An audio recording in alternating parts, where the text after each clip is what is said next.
Friends, Americans, sentient beings across the galaxy, what a night. The air was electric, the stakes were sky high, and the anticipation was palpable. It was a political steel cage match, Kamala Harris versus Donald Trump. Two titans of the political arena, clashing in a battle of wits, words, and willpower. The tension, thicker than a bowl of grits left out in a Georgia summer, sparks flew, insults were hurled, every word was a calculated move, every gesture a strategic play, and through it all, one thing was clear: Kamala Harris came to play. She was prepared, she was fierce, and she was not backing down. Now you might be thinking, John, I avoid political debates like my Uncle Bob avoids showering. They're messy, unpleasant, and frankly, I'd rather not be subjected to either. And I hear you. But this was different. But trust me on this one, folks. This debate was a spectacle, a drama unfolding in real time.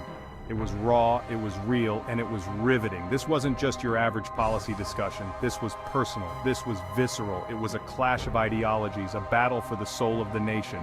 This, my friends, was must-see TV. A night that will be remembered, a debate that will be talked about for years to come.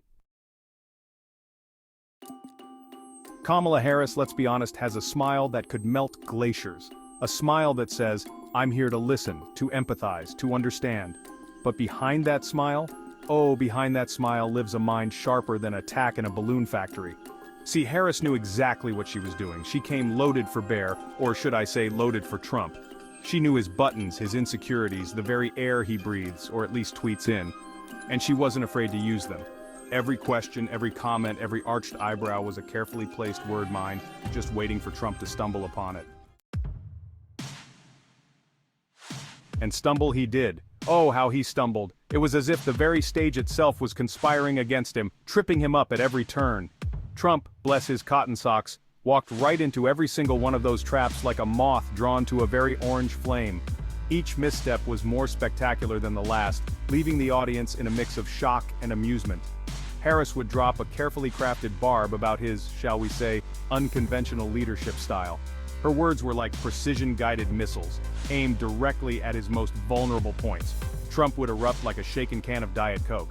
The intensity of his reactions was almost theatrical, a spectacle in its own right. He'd sputter, he'd shout. His words would come out in a torrent, a chaotic mix of defensiveness and bravado. He'd launch into tangents longer than the lines at a Trump property grand opening, pre-bankruptcy, of course. These tangents would often leave the audience scratching their heads, wondering what point he was trying to make.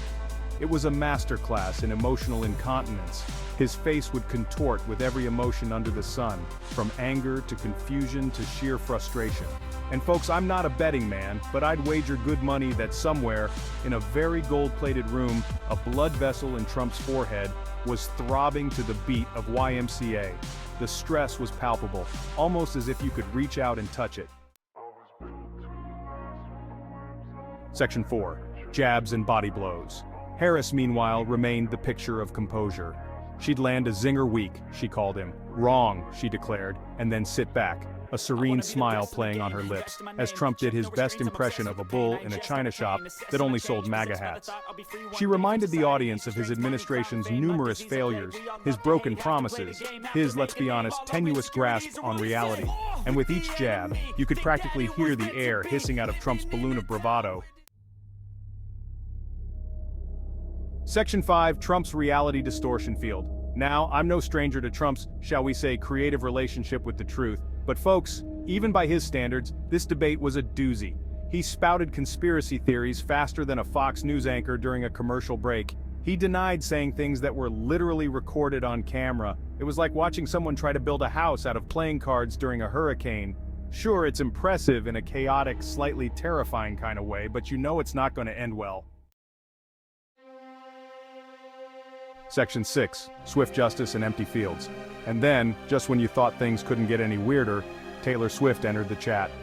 Yes, you heard that right. That's right, folks. America's sweetheart, the queen of breakup anthems and glitter, endorsed Joe Biden and Kamala Harris.